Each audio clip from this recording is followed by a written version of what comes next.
Welcome dear viewers and students. तो आज हम पढ़ने जा रहे हैं क्लास 7th सब्जेक्ट हिस्ट्री का जो फर्स्ट चैप्टर है। चैप्टर का नाम है ट्रेसिंग चेंजेस थ्रू 1000 ईयर्स। तो जैसा कि इस चैप्टर की शुरुआत हमने फर्स्ट वीडियो में तो जो उसका पार्ट फर्स्ट था उसमें स्टडी किया, आज हम उसी चैप्टर का भाग 2 मतलब पार्ट सेकंड पढ़ने जा रहे हैं। तो आइए आज हम इस चैप्टर का पार्ट सेकंड पढ़ते हैं।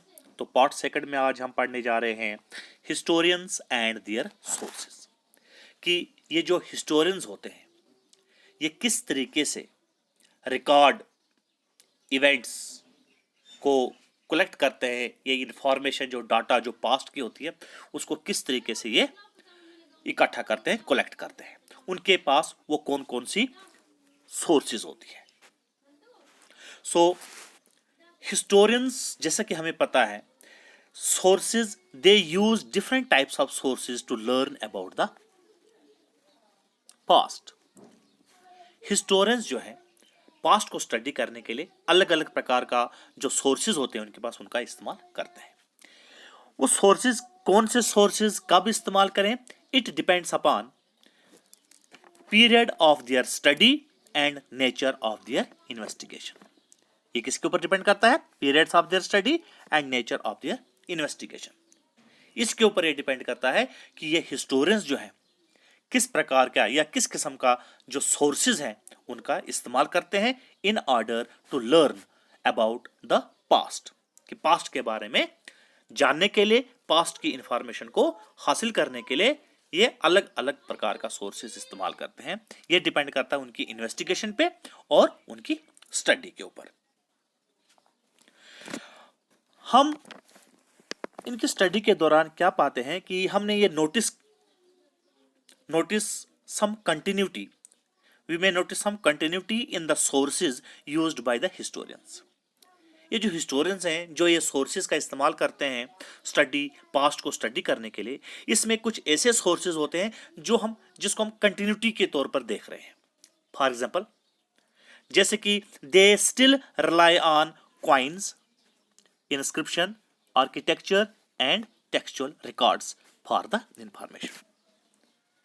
कि उस दौर के जो हिस्टोरियंस थे वो अभी भी, ज्यादातर हिस्टोरियंस जो है किस पे विश्वास करते थे? कॉइन्स, जो उस दौर की, जिस पीरियड को स्टडी करने जा रहे हैं उस पीरियड की जो कॉइन्स होती थी, उस पीरियड के जो इंस्क्रिप्शंस होते थे, आर्किटेक्चर होती थी, या जो भी टेक्सचुअल बुक्स रिकॉर्ड्स होते थे उनके ऊपर वो ज्यादा निर्भर या रिलाई करते थे। लेकिन साथ ही साथ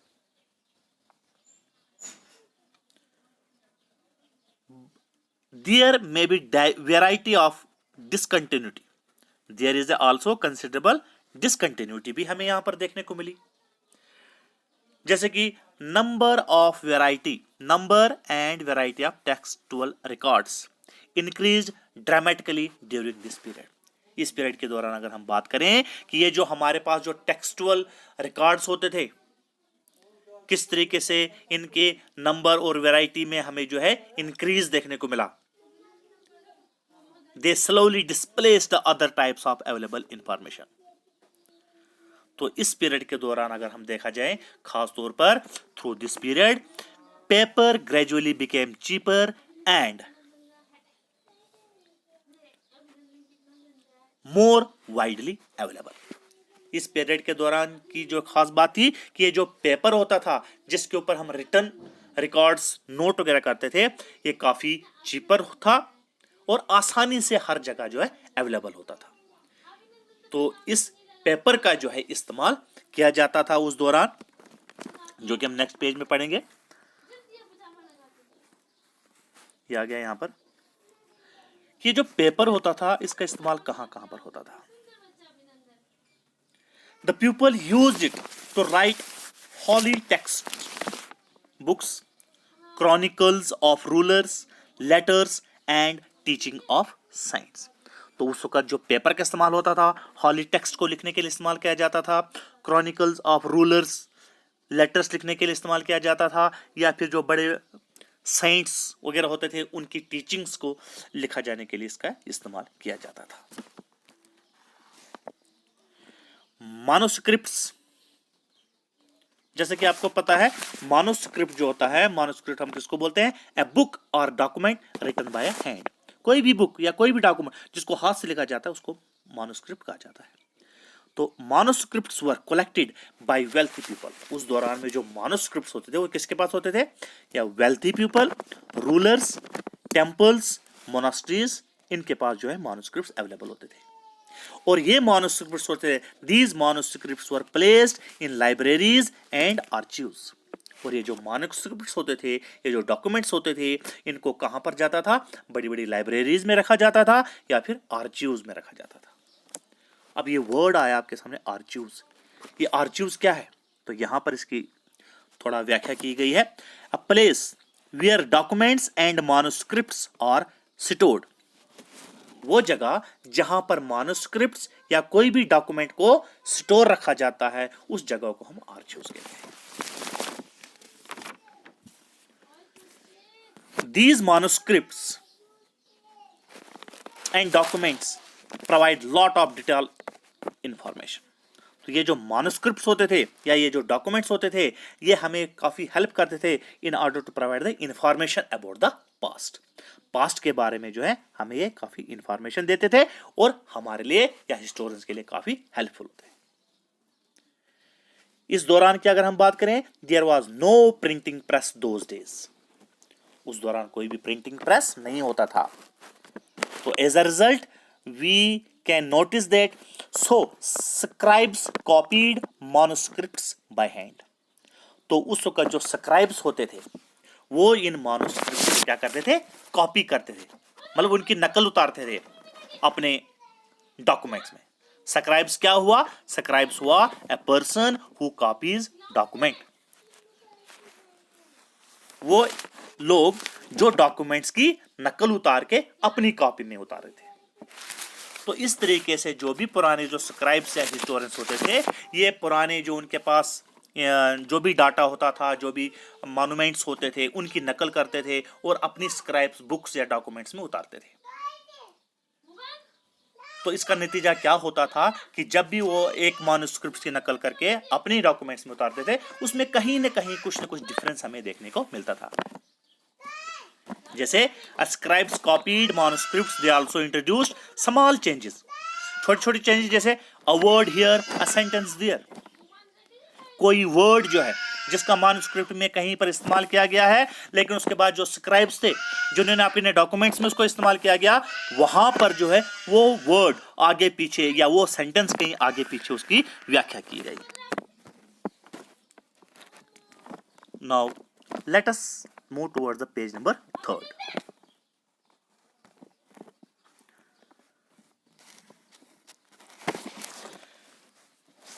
पेज नंबर 3 में क्या है कि on the occasion,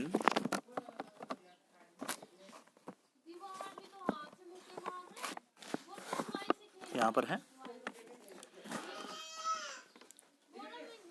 on the occasion authors revised their chronicles at different times. कहते हैं जो ऑथर्स होते थे, जो हिस्टोरियंस होते थे, इनकी द्वारा लिखी गई जो भी रिकॉर्ड्स या डॉक्यूमेंट्स होते थे, ये टाइम टू टाइम उनमें कुछ रिवाइज करते थे, रिवीजन करते थे। जैसे फॉर एग्जाम्पल हम यहां पर स्टडी करेंगे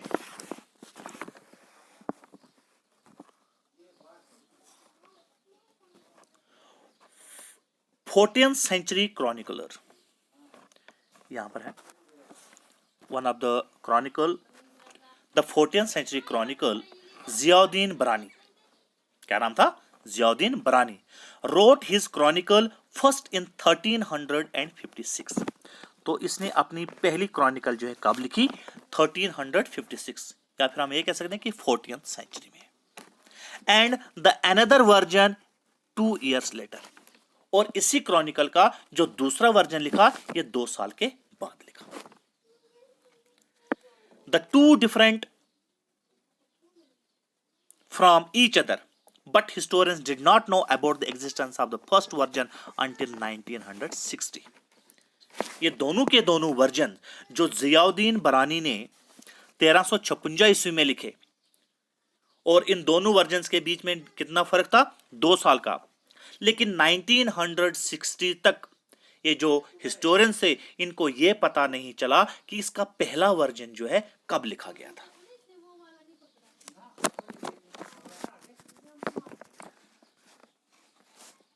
सो नेक्स्ट है new social and political group. New social and political group कहता है the study of the 1000 years between 700 and 1750 is a huge challenge to historians, largely because of the scale and variety of developments that occur over the period. ये जो period यहां पर mention किया गया है 700 से लेकर 1750 के बीच में, कहता है हिस्टोरियंस के लिए ये वाला पीरियड जो है काफी डिफिकल्ट रहा, क्योंकि इस दौरान जो है बहुत सारी डेवलपमेंटल या टेक्नोलॉजिकल चेंजेस जो है देखने को मिली। वो क्या क्या टेक्नोलॉजिकल या डेवलपमेंटल चेंजेस देखने को मिली, आइए हम उनको देखते हैं। For example like the Persian wheel in irrigation, सबसे पहला टेक्नोलॉजिकल डेवलपमेंट हमें क्या देखना, the Persian wheel in irrigation. Persian wheel का इजाद में आना जिसको इरिगेशन पर्पस के लिए इस्तेमाल किया जाता था। दूसरा स्पाइनिंग व्हील इन विविंग, जो स्पाइनिंग व्हील जिसको विविंग के लिए इस्तेमाल किया जाता था, इसकी डिस्कवरी भी इसी पीरियड के दौरान हुई। And the last fire arms in combat, तो जो एक जो औजार था, हथियार था जिसको लड़ाई जंग के दौरान इस्तेमाल किया जाता था, फायर आर्म। ये तीन के तीन मेजर टेक्नोलॉजिकल डेवलपमेंट्स हमें जो है इस पीरियड के बीच में देखने को मिली।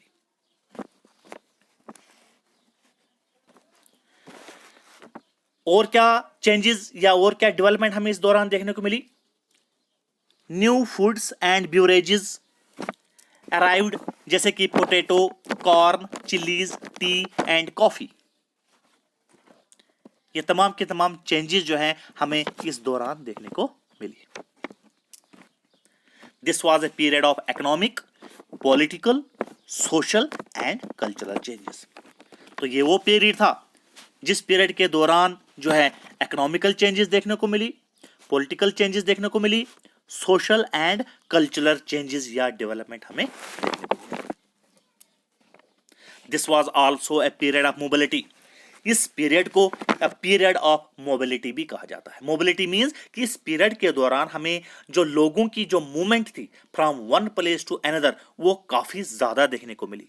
इसीलिए इस पीरियड को द पीरियड ऑफ मोबिलिटी भी कहा जाता है। फॉर एग्जाम्पल इस पीरियड के दौरान हमें क्या देखने को मिला, groups of people travelled long distances in search of opportunity. तो अपनी अपॉर्चुनिटी के लिए जो बहुत सारे लोगों का जो ग्रुप्स थे वो एक जगह से दूसरी जगह घूमते हुए हमें देखने को मिले।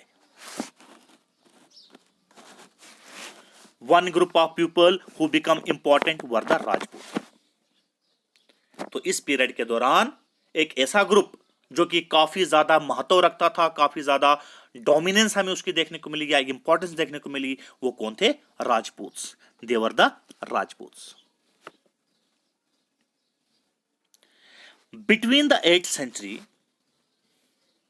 and 14th century, the term was applied more generally to a group of warriors who claims Kshatriya's caste status. कहता between the century of 8th and 14th century, 8वीं सदी से लेकर 14वीं सेंचुरी के बीच में एक टर्म जो है अप्लाई की गई। ये जो राजपूत टर्म है ये अप्लाई की गई किस जनरली किसके लिए, ग्रुप ऑफ वॉरियर्स, जो वॉरियर्स होते थे उनके लिए इस टर्म का इस्तेमाल किया गया। Who claims Kshatriya caste status, जो किस जाति से बिलोंग करते थे, क्षत्रिय कास्ट से।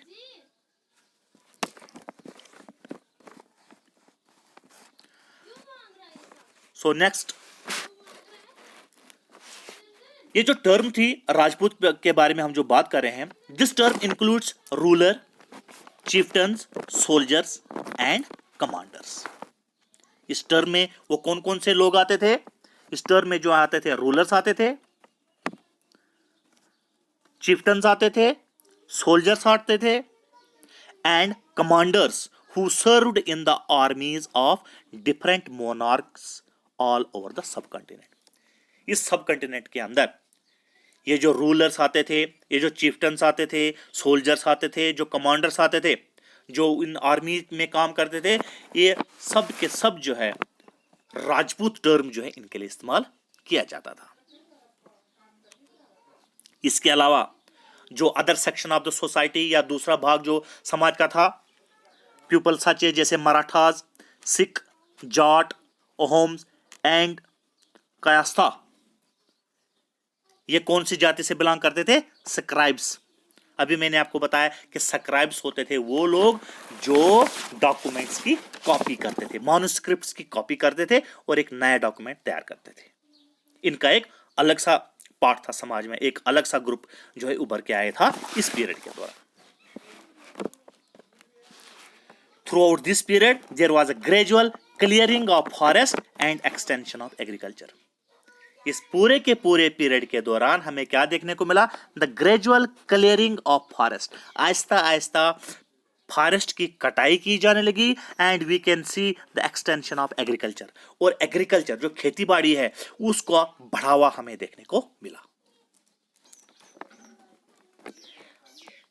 Other started tilling the land and become peasants. उसके अलावा कुछ सेक्शन जो सोसाइटी का था उन्होंने क्या किया? आहिस्ता आहिस्ता जो है उन्होंने जमीन की टिलिंग जो है शुरू की और आहिस्ता आहिस्ता वो जो है पीजेंट्स बन गए।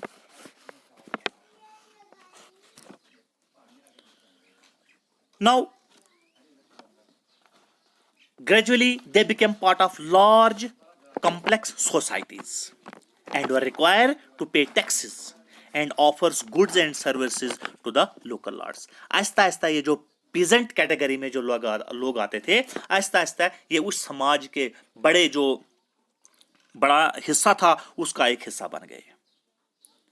दे रिक्वायर्ड टू पे द टैक्सेस। अब जो वहां की जो गवर्नमेंट थी उसको जो है टैक्स वगैरह देने लगे। And offers good and services to the local art. वो जो वहां का लोकल आर्ट होता था उसके लिए जो भी गुड्स एंड सर्विसेज जो थी यही ऑफर्स करते थे peasants. Other possessed productive land, kept kettles and agriculture activities. इसके अलावा जो बाकी लोग थे उन्होंने जो प्रोडक्टिव लैंड थी उसका इस्तेमाल करने लगे। दे kept the kettles and some combined artisanal work with agricultural activity जो है वो करने लगे। तो as a society became more differentiated, people were grouped into jatis, subcaste and ranked on the basis of their backgrounds and their occupations। तो इस दौरान हमें क्या देखने को मिला कि सोसाइटी जो थी वो बहुत ज्यादा डिफरेंशिएटेड, मतलब उसका एक बहुत सारे अलग अलग सेक्शंस, अलग अलग पार्ट्स, ग्रुप्स में डिवाइड हो गई, जिसमें हमें क्या देखने को मिला कि people were grouped on the basis of the jatis and their subcaste. उनके जाति के बेस पे, उनके सबकास्ट के बेसिस पे लोगों को जो है डिवाइड किया गया, ग्रुप्स में बांटा गया। And ranked on the basis of the occupation. और किस ग्रुप का क्या ऑक्यूपेशन है, क्या काम है, उसके बेसिस पे जो लोगों को जो है वो डिवाइड किया गया। The status of same jati could vary from area to area. अगर सेम जाति के जो लोग होते थे उनका स्टेटस वेरीड करता था, depends upon the area to area. मतलब अगर हम पूरे एरिया की बात करें, अगर एक एरिया में लोगों का स्टेटस और कुछ था, लेकिन उसी जाति के लोगों का अगर किसी दूसरे एरिया की बात करें वहां पर उनका स्टेटस और कुछ था। तो जो उस टाइम की जो जातिज थी, jatis framed their own rules and regulation to manage the conduct of their members.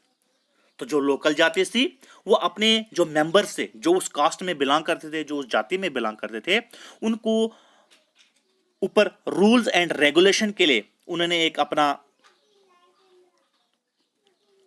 Rules and regulation frame किया था ताकि वो अपने मेंबर्स को जो है कंडक्ट कर सके, कंट्रोल कर सके। These regulations were enforced by an assembly of the elders. तो जो उसमें जो एल्डर्स होते थे वही इन रूल्स एंड रेगुलेशन को जो है अप्लाई करते थे। Jatis were also required to follow the rules of their village. तो ये जो जातीज होते थे इनकी एक और जरूरत होती थी कि वहां उस विलेज के कुछ रूल्स एंड रेगुलेशंस होते थे, उनको फॉलो करना होता था। Several villages were governed bye chieftains together, they were only one small unit of the state. और बहुत सारी जो विलेजेस होते थे उनको जो है ऊपर जो रूल होता था, उनको जो कंडक्ट करता था वो चिफ्टन्स वगैरह होते थे।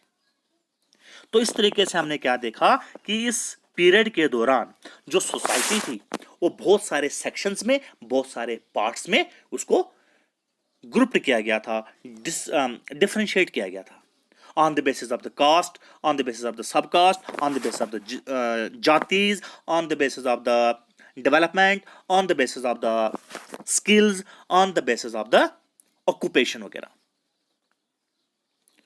So this is all about the part second of chapter first, जिस चैप्टर का नाम था tracing the changes through 1000 years।